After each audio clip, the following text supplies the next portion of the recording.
On vous souhaite la bienvenue à ériclatour.com. Le député sortant du comté de Saint-Jean, le candidat libéral Jean Rioux, a été battu par une très forte majorité par la bloquiste Christine Normandin. Bref, réaction des deux. Dans quelques instants, on reçoit Jean Rioux, mais d'abord, voici la nouvelle députée élue à la Chambre des communes pour le comté de Saint-Jean, la bloquiste Christine Normandin.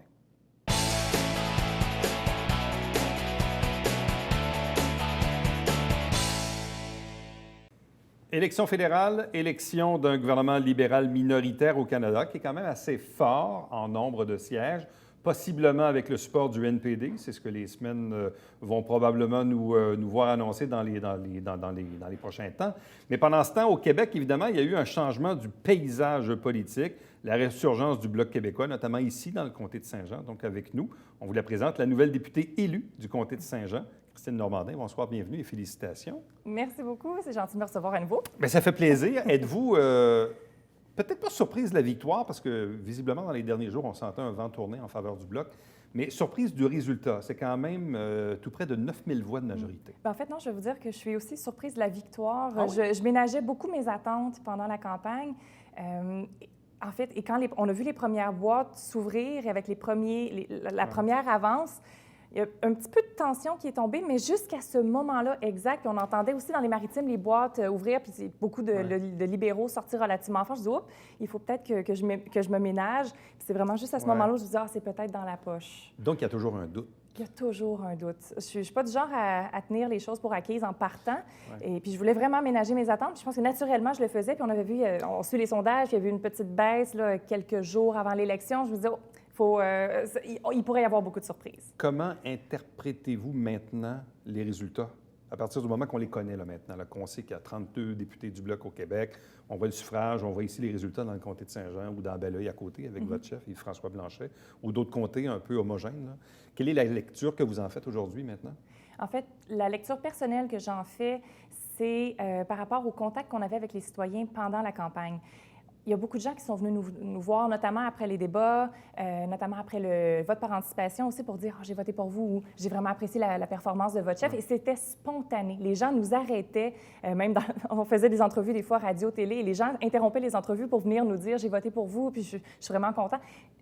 J'avais pas à ce point-là considéré que la fierté de voter pour le Bloc québécois se transformerait en un nombre assez impressionnant de votes. C'est après coup que j'ai réalisé, bien, c'est tellement sincère qu'il y a eu un engouement, dans le fond, que j'avais peut-être pas vu venir. Ouais. Les gens, j'ai l'impression, dans certains cas, peuvent voter des fois par dépit, trouvent une valeur refuge, mais là, j'ai trouvé que j'ai compris par la suite que c'était réellement un vote positif. Bon, majoritairement, tous les observateurs l'ont confirmé.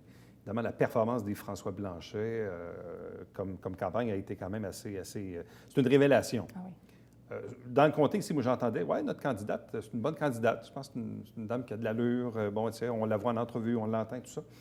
Mais ce qui revenait souvent, et peut-être, je ne sais pas si vous avez la même lecture que moi, mais entre ce fameux choix entre les libéraux et le Bloc, parce que principalement, c'est là que ça se jouait, le pipeline, et le risque peut-être que le gouvernement Trudeau s'interfère dans la loi 21 sur la laïcité m'a semblé, moi, être des points ou des facteurs assez déterminants. Est-ce que c'est la lecture que vous en avez?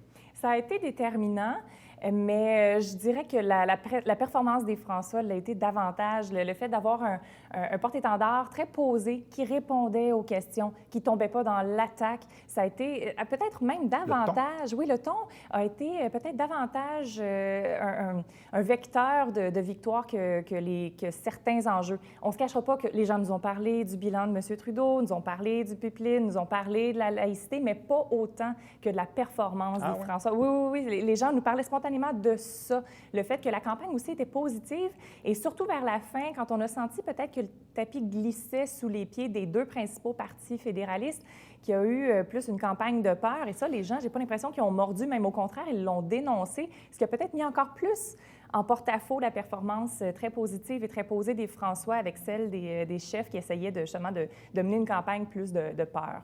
Bon, on le sait, le Bloc a vécu de grandes difficultés. Bon, évidemment, il y a eu la vague orange en 2011, c'est vrai, mais dans les dernières années, déchirement, leadership, départ, arrivée, retour, bref, c'était un peu compliqué.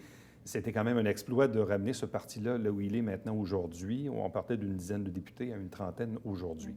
Il n'en reste pas moins qu'au Québec, il y a quand même aujourd'hui le Parti libéral du Canada qui a quand même une majorité de sièges au Québec et qui a même gagné le suffrage universel au Québec. Est-ce que pour vous, est-ce que ça détermine quand même que, oui, le Bloc est en place, mais que le Bloc n'a pas tout raflé non plus? Mais je pense que si on regarde d'où on est parti, le fait d'avoir 32 sièges présentement, c'est une victoire exceptionnelle en soi. Là. Je ne vais pas minimiser les gains qu'on a faits par rapport au fait que les libéraux sont toujours majoritaires au Québec. Par contre, je le vois peut-être dans une perspective plus de long terme. Les gens me disaient, bon, bien, la balance du pouvoir que vous espériez, le NPD peut l'avoir aussi. Et par rapport à ça, moi, je me dis, bien, attendez, le Bloc, d'une part, pourra donner sa couleur aux différents projets de loi qui vont être votés. On pourra amener nos différents amendements, demander, entre autres, des retraits avec plein de compensations quand il y aura certaines demandes que le NPD et les libéraux pourraient porter ensemble, notamment sur l'assurance médicaments et compagnie. Mais pour le futur, si on voit que, par exemple, la loi 21 est contestée, que malgré tout, on va dans la lignée des pipelines, le Bloc pourra être là comme sanction justement du fait qu'on n'aura peut-être pas encore assez pris en compte la volonté clairement exprimée du Québec. Certains espéraient, ça fait drôle à dire, mais espéraient peut-être, oui, la formation d'un gouvernement conservateur minoritaire, ce qui aurait permis au Bloc québécois de jouer son réel rôle de balance du pouvoir. Là, maintenant, on a deux partis fédéralistes, les libéraux et le NPD, qui visiblement a une connexion assez naturelle. Bref, on ne voit pas vraiment d'autres scénarios que celui-là. Est-ce que ça fait en sorte que le Bloc perd un peu du poids qu'il aurait pu avoir dans un autre scénario? Je pense pas. On n'avait pas de préférence pour une couleur de gouvernement ou un autre dès le départ. Ça a été clairement annoncé dès qu'on a discuté de gouvernement minoritaire, parce qu'il y a des enjeux portés par tant un parti que l'autre qui rejoignait le Québec et des enjeux portés tant par un parti que l'autre qui allait à l'encontre des valeurs du Québec. On peut penser chez les conservateurs à la loi 21 où qui ont dit qu'ils n'allaient pas toucher, au rapport d'impôt unique pour lequel également ils n'allaient pas toucher. Et du côté des libéraux, des mesures plus sociales, plus progressistes auxquelles on adhère. Donc, on savait qu'il allait avoir des bonnes choses à aller chercher de part et d'autre. Donc, je ne pense pas qu'on peut se dire qu'on aurait été mieux servi avec un gouvernement conservateur minoritaire. Bon, souvent, le Bloc dit, bien, si c'est bon pour le Québec, nous, on appuie. Mais qui détermine ce qui est bon pour le Québec? Je pense que ça se fait, première des choses, par le biais du caucus. On voit ensemble ce qu'on en pense, mais ça se fait aussi avec la discussion qu'on aura avec d'autres paliers de gouvernement, notamment l'Assemblée nationale.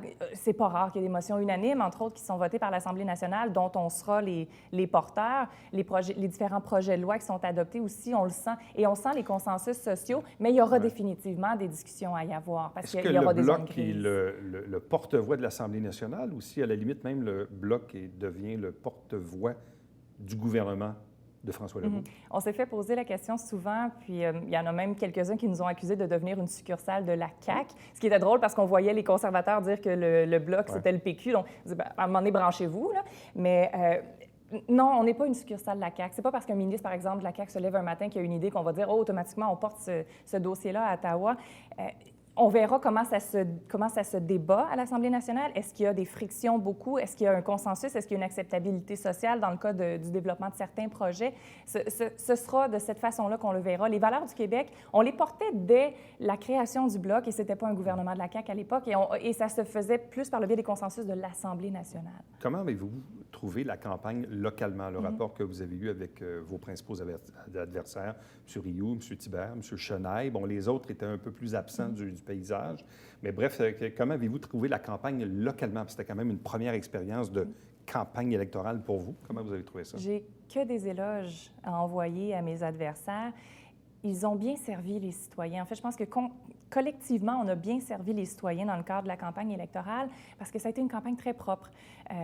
Et les enjeux, on a pu en débattre et les citoyens ont pu comprendre quelle était la position de chacun des candidats. Peut-être qu'il y a un peu aussi la forme des débats qui a aidé parce que la plupart des débats ne prévoyaient pas de temps justement de débat entre chacun des adversaires. C'était des périodes réservées pour répondre aux questions. Mais même en dehors de ça, il n'y a pas eu d'attaque personnelle. On n'est pas tombé dans les coups bas, on n'a pas joué dans la boîte. Là. Ça s'est fait de façon très propre et je pense que les citoyens en sont sortis gagnants. Puis certains nous en ont parlé aussi parce qu'ils avaient suivi d'autres débats dans d'autres circonscriptions. Ils nous ont dit à Saint-Jean, on a vraiment eu de la qualité là, au niveau des débats. Maintenant que la campagne est terminée, quel regard avez-vous sur le travail que le député Rioux a fait dans les 4 dernières années, dans le comté, je parle?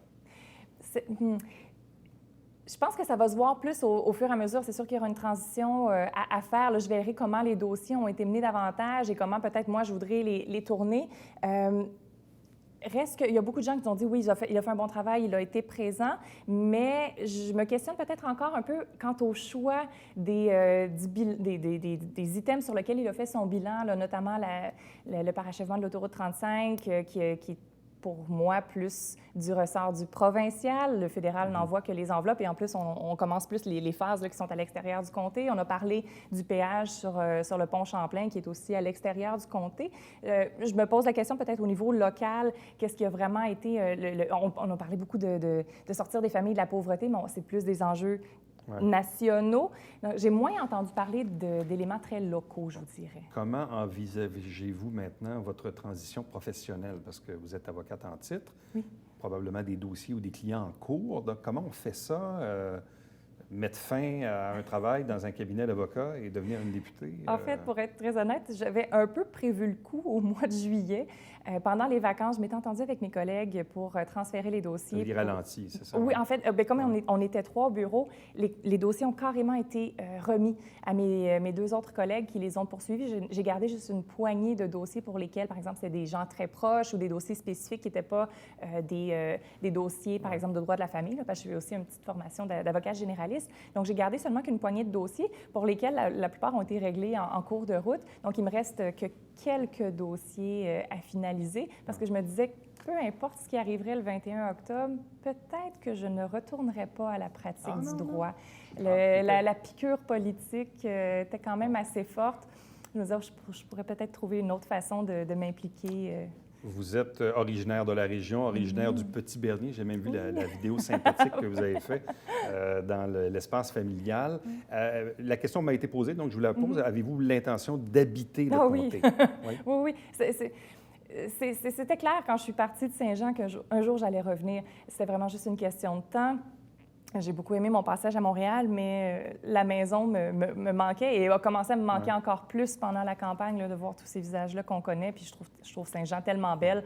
Donc, je suis juste contente d'avoir une raison de le faire encore plus vite. Là, vous allez devoir maintenant mettre sur pied votre bureau de comté. On vous a vu beaucoup en compagnie de Dave Turcotte, l'ex-député de Saint-Jean provincial, dans les dernières semaines. Est-ce à dire que M. Dave Turcotte aura un rôle à jouer dans votre bureau de comté? C'est encore à déterminer, mais c'est sûr qu'il a un rôle à jouer comme mentor. Dave Turcotte, c'est une personne que je connais depuis une dizaine d'années, que j'apprécie énormément et je fais beaucoup confiance à son bon jugement. Des fois, juste pour challenger aussi l'idée qu'on peut avoir, c'est bon d'en parler avec quelqu'un d'autre. Donc, c'est sûr que Dave ne sera pas très, très loin quand j'aurai des questions, j'en suis convaincue. Madame Normandin, merci beaucoup. Ça fait plaisir. Félicitations encore une fois. Restez avec nous. Au retour, réaction du député sortant qui a été défait, le libéral Jean Rioux.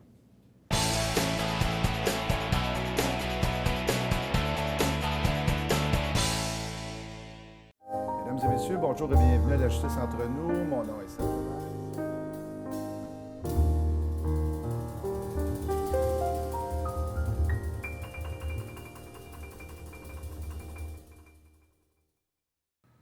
Salut, ici Alexandre Baudouin. Et François Trépanier. François, cette semaine à Sport Express, on parle de vraies courses. Oui, de drift avec le vice-champion canadien Tommy Lemaire et en deuxième partie, l'informateur joannais William Julien. Une belle Macédoine. Ah oui. Manquez pas ça.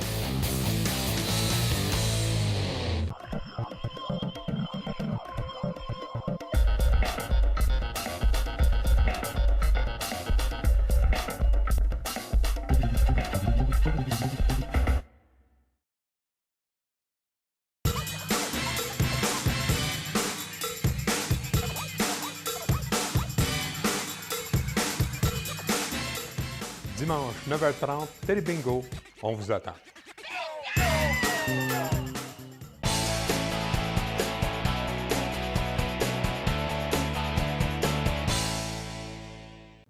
Élection fédérale, comme vous l'avez vu dans les dernières heures, les libéraux vont former à nouveau le gouvernement, mais un gouvernement minoritaire, une forte présence du Bloc un peu partout au Québec, et notamment ici, dans le comté de Saint-Jean, où le député libéral sortant a été défait par la bloquiste Christine Normandin.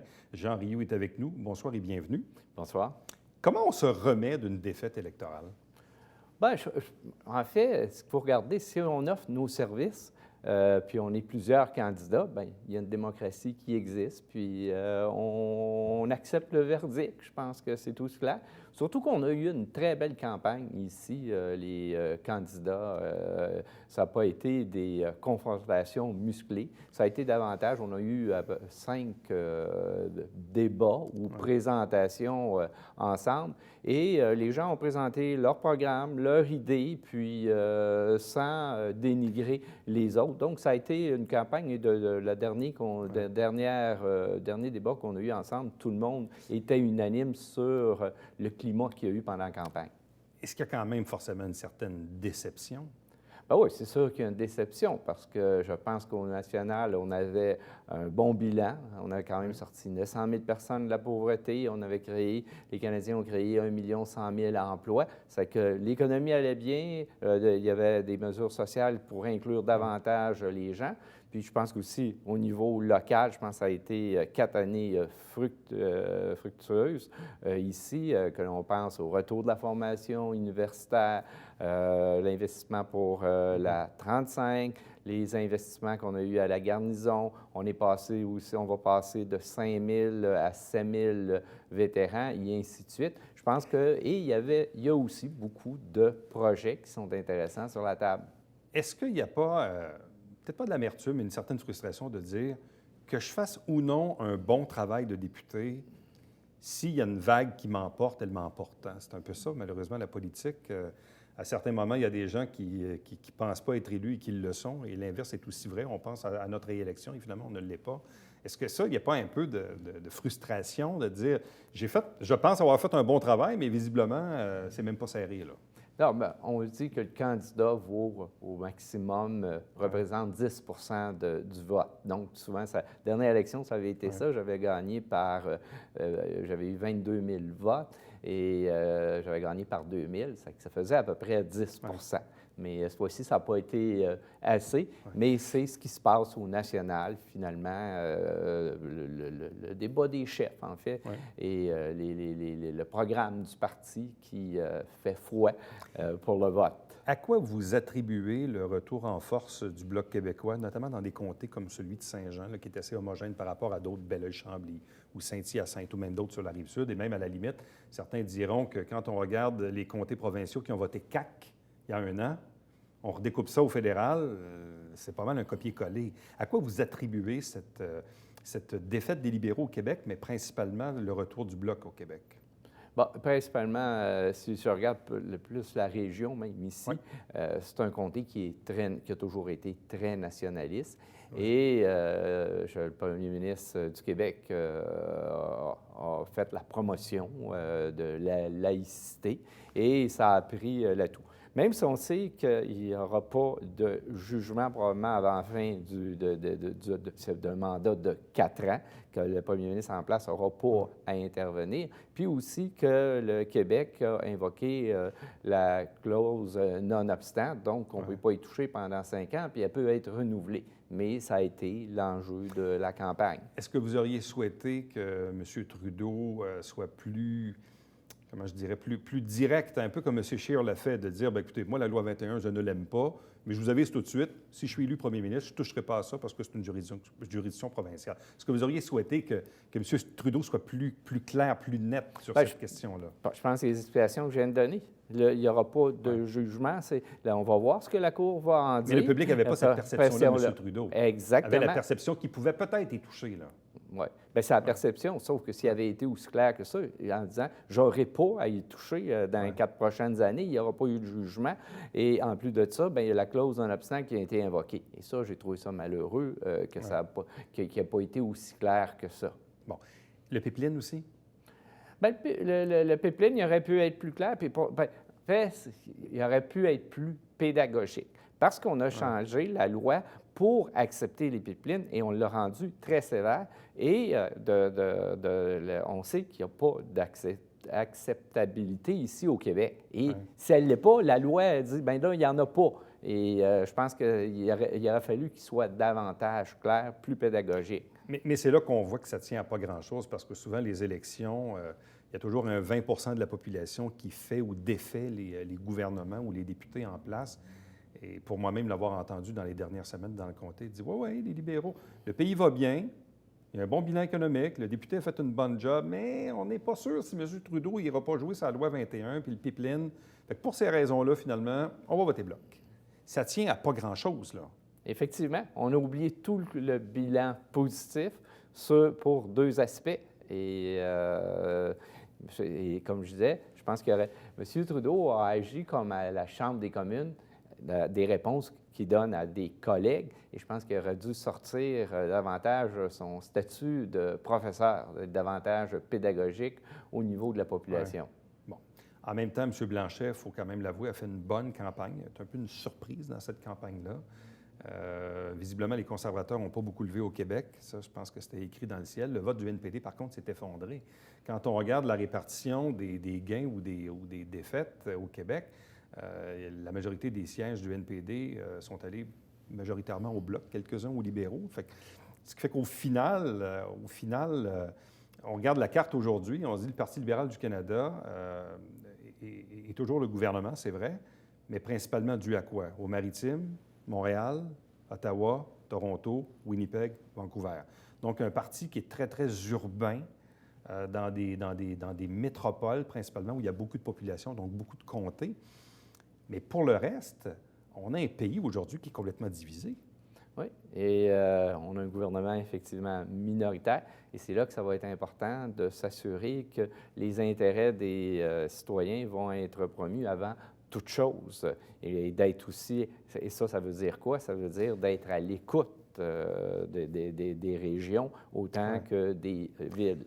Le Parti libéral, par contre, a quand même remporté le suffrage universel au Québec versus le Bloc et a quand même remporté aussi un nombre de sièges légèrement plus élevé que le Bloc québécois. Est-ce que ça, pour vous, c'est quand même... Évidemment, pour vous, ça ne change rien parce que vous êtes défait comme député, mais est-ce que pour vous, au niveau du parti, est-ce que c'est pas un prix de consolation, mais à tout le moins, vous vous dites, on n'a pas tout perdu, là? Non, il y a une base qui est très solide, comme vous le dites. C'est le parti qui a le plus de députés, le Parti libéral au Québec. Donc, on a une base qui est solide, mais qui est Montréal, mais aussi on a des députés qui ont été élus là, en région. Ce n'est pas juste Montréal. On regarde Québec, Gaspésie, la région de Gatineau, région de Sherbrooke. Donc, on a des députés partout. Mais davantage sur l'île de Montréal, évidemment. La Rive-Sud, Laval, donc on est présent. Vous avez dit hier, je lisais une première réaction que vous avez livrée au Canada français hier soir. Vous dites, normalement, les adultes sont à la table des décisions, puis finalement, les Québécois se sont comportés un peu comme... C'est-à-dire un peu comme des enfants en retournant vers le Bloc. Qu'est-ce que vous vouliez dire au juste là-dessus? J'ai repris dans d'autres mots ce que Lucien Bouchard avait dit. Il dit l'indépendance, ça se passe au Québec, puis le Bloc aurait dû être là seulement 4 ans. Et l'important, c'est d'être à la table des décideurs. Donc, je pense que quand on est là, on est au gouvernement, on est capable d'influencer davantage notre région. C'est dans ce sens-là que je l'ai évoqué, du père du Bloc, que je pense qu'il faut aller chercher le maximum. Quand on est au gouvernement, puis aussi on est fédéraliste, on va faire la promotion des programmes qui existent, ce que j'ai fait pendant les 4 ans que j'ai été ici, des programmes que plusieurs ne connaissaient même pas qui existaient au fédéral. Donc, j'ai fait la promotion du fédéralisme et faire connaître aussi les institutions fédérales, parce qu'on est un comté qui compte au Canada, un des comtés qui compte le plus d'institutions fédérales. On en dénombre 14 institutions fédérales. Qu'est-ce qui arrive maintenant pour Jean Rioux? Parce que Jean Rioux, il a été conseiller, maire, député provincial, député fédéral dans les 4 dernières années. Puis au travers de ça, évidemment, professeur à une autre époque. Bref, le Jean Rioux version 2020, ça va être quoi? Bien, on va réfléchir. Quand on fait une campagne électorale, c'est toujours pour gagner. J'ai eu espoir jusqu'à la dernière minute qu'on changerait le vent de direction, mais ça n'a pas été le cas. Le vent a soufflé fort. Fait que là, je suis dans une période de réflexion. Je vais pouvoir m'occuper davantage de ma conjointe et de la vie de famille. Mais avez-vous le goût de rester? Je comprends qu'évidemment, votre plan, c'était de retravailler un autre 4 ans à Ottawa comme député, mais bon, évidemment, le destin en a voulu autrement. Mais est-ce que Vous voulez ralentir personnellement, professionnellement? Est-ce que vous voulez faire autre chose? Est-ce que vous y avez même déjà pensé? Parce que parfois, il faut quand même y penser aussi, ça peut arriver. Bien, j'ai pas fait cette Non? réflexion-là. Loin de là, comme je disais, j'ai cru jusqu'à la dernière minute qu'on aurait la victoire. Surtout que j'avais une équipe extraordinaire de gens qui étaient autour de moi, le nombre de bénévoles qui se sont impliqués. Puis d'habitude, c'est un bon signe là, qu'on a eu au-delà de 200 bénévoles qui sont impliqués dans la campagne. Tu te dis, bien, ces gens sont là puis ils viennent nous aider. C'est parce qu'ils y croient. Nous autres, on sentait que c'était un des signes qui nous semblait très positif. Et ces gens-là, en tout cas, je leur suis très redevable.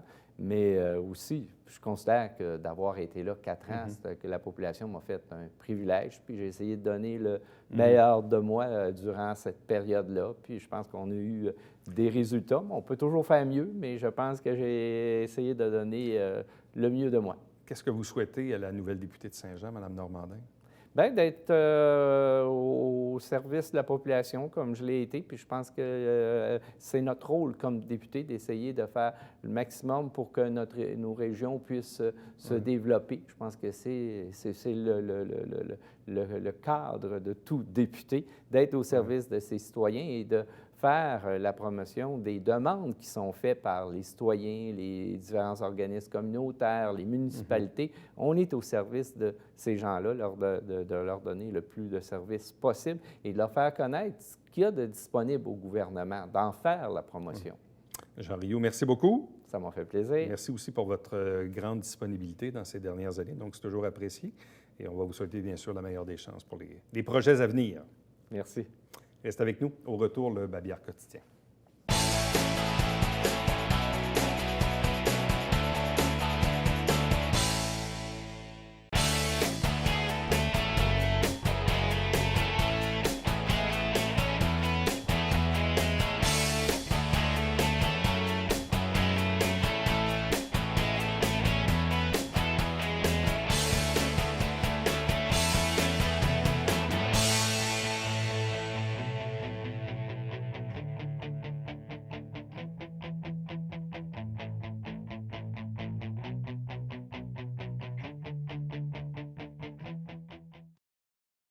Bravo aux organisateurs, bravo à vous, le public, de vous être déplacés le week-end dernier. 35 000 personnes dans le Vieux-Saint-Jean, c'est pas rien pour cette activité qu'on appelle Mon Vieux-Saint-Jean la nuit. Entre-temps, bien sûr, si vous désirez m'envoyer des commentaires ou des suggestions, là, toujours le faire par courriel, c'est plus rapide, plus facile. Éric Latour en un mot, à commercial tvhr9.com. À demain. Bye-bye.